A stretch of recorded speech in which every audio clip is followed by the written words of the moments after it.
According to The Athletic, Saints are close to striking a deal to appoint Russell Martin as their new first-team manager, replacing Ruben Sellers, and to be in place for the start of pre-season. Now, this has split opinion online. There are some fervently defending Martin and his record of playing possession football. There are some who think we could do better. There's a lot of talk about whether it's an overwhelming or underwhelming appointment, but I'm going to give a little breakdown of Martin and the jobs he has done so far, who will benefit in the playing squad, who he could potentially sign, and how he's going to work alongside our new recruitment team. The majority of Saints fans now know Russell Martin's style of play, but people are interpreting that very differently. His side seem to favour possession football, but some people are saying that this would just mean a return or a continuation, really, of backwards and sideways passes, not taking enough risks and not creating many chances. However, some people are saying that the record he has, or his Swansea team last season had, of scoring the 5th most goals in the Championship alleviates these fears, and they make a good point. A slight drawback to that is that his Swansea team also conceded the 5th most goals in the Championship last year. However, people have said this is down to poor recruitment in the Swansea defence. If Martin had money to shape a Saints defence and was able to keep a couple of our current defenders, there is no reason why we should be conceding the 5th most in the Championship, and if he could get that fixed and keep us a high scoring team, then that would bode very well for the upcoming season. Martin's side sometimes favour a 3 at the back, which he utilised in an FA Cup game when he was managing Swansea against us at the start of 2022. My personal views on Swansea in that game were that they could honestly have beaten us. Although we played a first choice team, we had an early sending off and we were very much in the lurch. And the fact that they didn't take advantage of that could be slightly worrying. But on the flip side, they were playing at that moment a Premier League team. So perhaps that can be excused. Now I'm going to take a look at Martin's career in management so far, but first a quick word on his playing days. Martin spent a long time with Norwich City before a loan spell to Rangers in 2018, a short spell at Walsall, and then joining MK Dons. Martin became MK Dons manager on the 3rd of November 2019, succeeding Paul Tisdale. The club had a 19th place finish in League One, but the season finished prematurely due to the COVID-19 pandemic. And yes, I am reading off Wikipedia here. Martin's possession-based style of play received lots of praise, and they scored after a 56 pass move, a new British record at the time, and only Manchester City and Barcelona had a higher average possession percentage in Europe than Martin's MK Dons. This is something that could be really good for us. His team also had the most touches in the opposition box in League One, despite mixed results throughout the season, which saw the club finishing 13th in the league.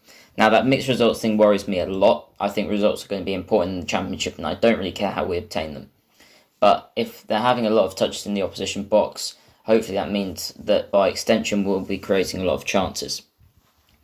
Now, I won't be reading off Wikipedia for most of this video, but this is just to give people a basic overview, objectively, of how he did at MK Dons and Swansea, rather than my personal opinions of how he did at MK Dons and Swansea clouding the judgment of what I'm saying.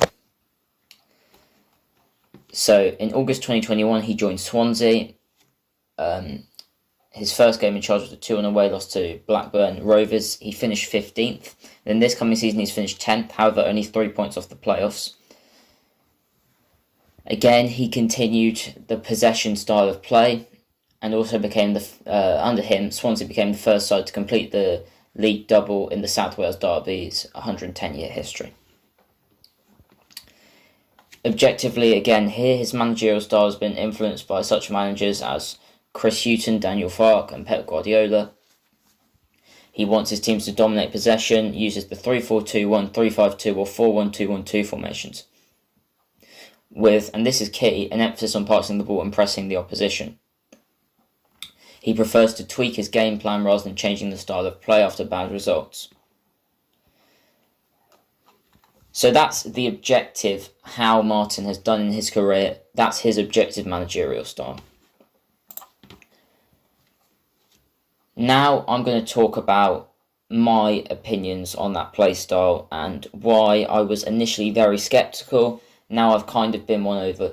So when I saw the 56 pass goal, something that was really celebrated, I was a bit sceptical because as great a team goal as that is, I feared that possession for possession's sake isn't something that's necessarily going to get the fans on board, because we saw how they reacted to, particularly in our win over Leicester City in March, sarcastically cheering when Gavin Bazunu finally went long from a goal kick about half an hour into the game. So if his time here consists of us just pointlessly playing it around the back, I don't think he's going to endear himself to many people inside the stadium. But if it's pressing possession, high-octane attacking football, his Swansea side played a lot of progressive passes, and if he can buy the players he wants to suit this play style, perhaps we'll play it a lot better. And that brings me on to the next point, which is who's going to benefit in our current crop of players. Now, the obvious one here that I've already seen online is Gavin Bazunu, with his Manchester City education, playing as a sweeper keeper. And of course, Martin's sides, compared to the likes of Man City and Barcelona, like to have a lot of possession. But of course, Bazunu's sweeper keeping hasn't exactly been brilliant this year. So we've got to hope in the Championship he can improve his shot stopping and improve his sweeping, which I think was good at first, but combined with our downturn in form. By extension, Sam Edozie and Juan Larios, assuming they're both in the playing squad next year, could also benefit from this with their Manchester City academy education. Of course, Romeo Lavia is most likely going to depart. A sleeper player kind of that I haven't seen mentioned, who could be potentially off next year, but we might hold on to him, Lyanco. I think his ball-playing abilities are actually decent. I think that he could benefit from this, and we could, with our lack of midfielders, potentially see Lyanco move into the midfield and provide cover there, particularly if we're much stronger in defence than we are in midfield. And speaking of midfielders, I think Will Smallbone could benefit a lot from Russell Martin and the possession passing style of play. It suits how he likes to play. And his loan spell at Stoke has been good, so we can assume that he'll play a role next season. He's also joined in the young up-and-coming, a lot younger up-and-coming midfielder Kamari Doyle, if hopefully he stays, because saw in the Athletic earlier that he potentially might be off because of a bloated squad and a blocked pathway, which I really hope we give him an opportunity next season, as well as Don Ballard. Doyle is an attacking midfielder, lots of possession, lots of opportunities to be creative. Perhaps this would also have benefited Mislav Orsic, but I highly doubt that he'll be with us next season. He'll probably be off back to Croatia or to a team in Turkey. Those seem to be the main links. So those are the players I think could benefit most in the playing squad, at least of players that are going to either have a decent chance of staying or are very likely going to stay. And that moves me on to potential signings. The big one that's been bandied around is Joel Perreault, who's got, I think, 49 goals in 88 appearances. It might be 49 goals and assists in 88 appearances, but that's a really good record. Striker isn't particularly where we need the reinforcements, but you play a lot of games in the Championship, stack cup games on top of that. If Martin can convince Pirot to come with him, that gives us a really good Championship striker, and that's something that could definitely help next year. Other Swansea players, I've seen Ben Cabango's name thrown around, central defender. I'm not going to pretend that I'm incredibly well versed on Swansea's squad. Another name I've seen bandied around is Conor Cody, who I think could be a really shrewd acquisition if he is surplus to requirements at Everton. He's got a lot of experience, he's got Championship winning experience with Wolves, and if we could convince him to join us, then I think that would be quite a good acquisition. There have also been suggestions we might go in for another raid of Manchester City's academy and recruit some. There are some top talents in there: Carlos Boyes, a winger, Tommy Doyle, something along those lines. So if we get them, then it would be really beneficial. I don't think Tommy Doyle is necessarily realistic, considering he's been on loan at Sheffield United, but that's just a name I've seen thrown around. But also we'll have, like I mentioned earlier, the likes of Ballard, Doyle, our PL2 winning squad. They have to be given a chance in the Championship, or we're really going to lose our reputation as a side where young players can develop and come into the squad. So I think it's imperative that Ballard and Doyle and other young players, potentially likes of Dinel Simiu, I might have botched that pronunciation, are given a chance next year. Something I quickly wanted to mention, just before the Martin news broke, also broke the news that we're going to add Darren Mowbray as our head of recruitment from Aberdeen. He worked at Burnley from 2016 to 2021. Obviously, I saw someone point this out and they're completely correct. The profile of signings we're after, it doesn't match up there. But based on his previous work, clubs he's worked at, looks to be a pretty decent appointment. Aberdeen, top club in Scotland, and I hope it's an appointment that works out. It means he'll be leading alongside Jason Wilcox our recruitment drive this summer. So Wilcox, Mowbray and Martin. So we do have our whoever's our board structure in place early, which segues on to the final thing I wanted to talk about, which is that we got all this done early.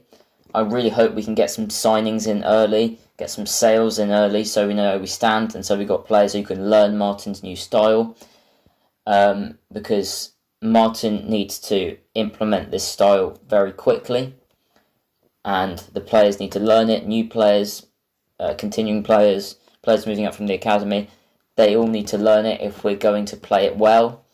I've seen lots of stuff saying that we could do a Burnley this year, which would be incredible. I've